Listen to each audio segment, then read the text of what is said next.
To diagnose, one must observe and reason. Roman medicine. In context, 753 BC. Rome is founded. Later rulers will conquer Greek territories and build one of the greatest empires in history. 219 BC. Archagathus of Sparta becomes the first Greek doctor to practice in Rome. 2nd century BC. Rome built its first public baths where people flocked to wash and socialize, but disease is rife. Circa 390. The first general hospital is built in Rome. 400. Oribasius, personal physician to Emperor Julian, compiles the medical collections, one of the last great Roman medical works. 900. Al-Razi writes the doubts about Galen. 1150. Burgundio of Pisa produces the first Latin translations of Galen's works. The Roman Empire, at its peak under the Emperor Trajan in the 2nd century, stretched 1.9 million square miles across Europe, North Africa, and the Middle East and Western Asia. Its citizens took pride in their bathhouses and aqueducts, but in reality, streets were unsanitary and disease common. Yet Rome made strides in hygiene, and its contributions to medicine have had a lasting impact. Greek roots. Roman medicine arose out of synthesis and traditional practices such as herbal healing and the more theoretical and scientific approaches that had evolved in Greece since the 5th century BC. At first, the principal borrowings from the Greek medical world were religious, in particular the adoption of the Greek deity Asclepios as the Roman god of healing. Then in 219 BC, the Spartan doctor Archagathus arrived in Rome, making the start of a change in the Roman attitude toward medicine. Archagathus was renowned for his ability to cure skin ailments and to heal wounds received in battle, a valuable skill at a time when the Romans knew little of surgery but were becoming enrolled in the Second Punic War against Carthage. Although some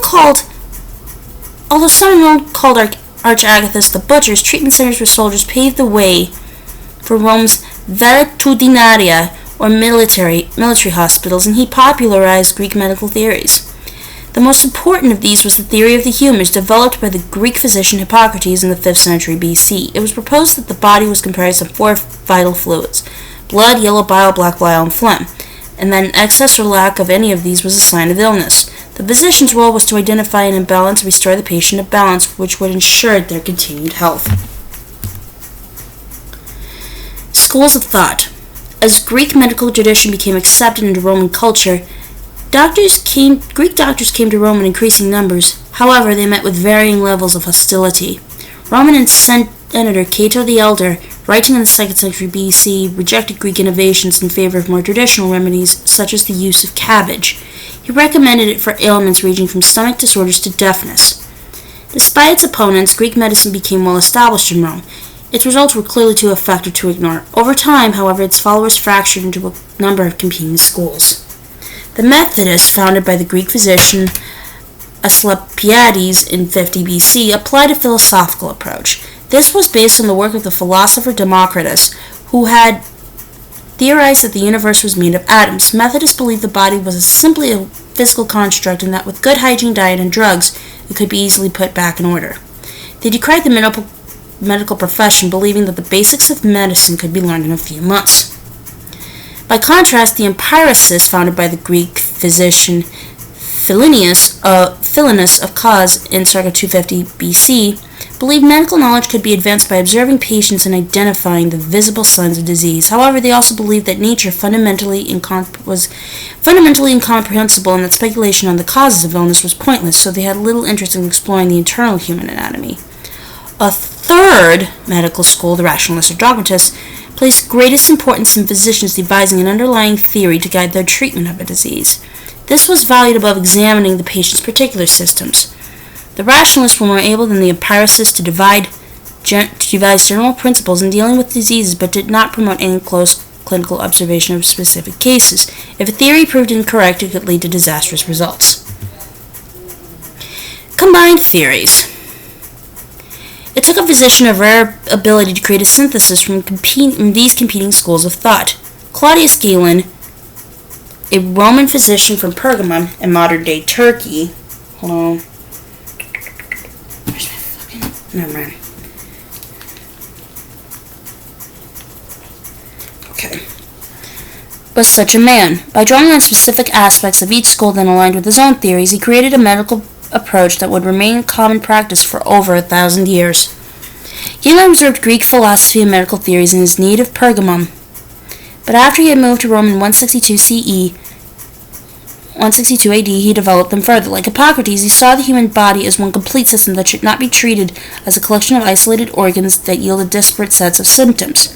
To understand and to treat patients, Galen believed the physician must closely observe both inside and outside the human body. Only then could he apply a theoretical framework based on the humors of Hippocrates when proposing cures. With this approach, Galen combined rationalist and empiricist thought, but he remained skeptical of the Methodist school. It is possible for anyone to find the correct function of a part unless he is perfectly acquainted with the action of the whole instrument. Claudius Galen, De Usu Partitum Corporis Humani, circa 165 and 175 AD. Clinical observation. Galen believed an understanding of anatomy together with direct observation and experiment were fundamental medical requirements. During his time as chief physician to a Pergamum gladiatorial school, he observed elements of the musculature and internal organs exposed by wounds. Yet human dissection was forbidden by Roman law, so he was confined to the dissection of animals. Galen's experiments of Barbary apes, cattle, and pigs enabled him to make certain advances, such as the understanding that arteries contain blood. During one experiment, he severed the laryngeal nerve of a live pig, which continued to struggle, but was no longer able to squeal. This confirmed Galen's whole hypothesis concerning the nerve's role in vocalization. Galen's emphasis on observation extended to the clinical examination of patients' external systems as a means to diagnose and to prescribe correct cures. During the Antonine Plague, which erupted in 165 AD, Galen recorded symptoms of patients he examined. In all cases, he saw vomiting, upset stomachs, and foul breath, but the patients whose bodies came covered in black scabs that fell off after a few days tended to survive. In contrast, patients who excreted dark black stools would usually die. Galen did not understand the cause of this disease, which may have been smallpox, and little could be done other than to make the patients comfortable. However, his detailed recording of the symptoms is a testament to his commitment to understanding the signs of disease. Galen's medical ideas were rooted in his development of Hippocrates' theory of humors. He expanded Hippocrates' idea on the variables of hot and cold, wet and dry, each of which played a role in the equilibrium of the body. A person who has a tendency to coldness and dryness, Galen believed, would have a soft constitution and be slim. He also considered that the relative combinations of these factors affected temperament. The person with levels of high, cold, and dry, for example, would most likely be melancholic. Galen also claimed that high levels of yellow bile would contribute to intelligence.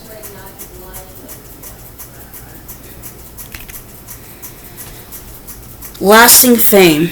Although Galen was Rome's most famous physician, there were others who carried out groundbreaking work. The mid-1st century CE saw Aulus Celsus, who dealt with diet and surgery and identified many skin disorders. Soranus of Ephesus in the early 2nd century was the pioneer of obstetrics and gynecology. Yet it was Galen's work that survived the fall of Rome in 476 in books that were translated and transmitted via Islamic physicians from the 7th century to become the basis of medieval European medicine.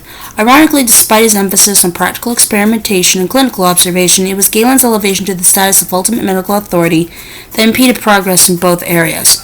He carried out most of his anatomical research on animals, and many of his results were invalid for humans. Yet Galen's authority meant later practitioners were so certain of his work that for centuries those performing dissection simply rejected any contradictory evidence before them. As more physicians attempted to replicate Galen's experiments, the flaws in his theories appeared. With the work of Flemish physician Andreas Vesalius in 1543, Galen's authority as an anatomist collapsed. Despite this fall from grace, Galen's contribution to medicine was immense. The Islamic physician Al-Razi, 854-925, who wrote doubts about Galen, was still supportive of his methods rather than his findings. Modern physicians work on the basis that an accurate knowledge of human anatomy combined with close clinical observation of symptoms is essential to treating disease. As such, Galen continues to be a towering influence on the practice of medicine. In the course of a single dissection, Galen has departed on 200 or more occasions from the true description of harmony, function, and action of the human parts. Andreas Vesalius De Humani Corporis Fabrica, 1543. Claudius Galen. Born in Pergamum in modern-day Turkey in 129 CE, Galen decided to become a doctor after the healing god Asclepius appeared to his father in a dream. He studied at Pergamum, Smyrna, and then Alexandria, where he had access to medical texts in the Great Library.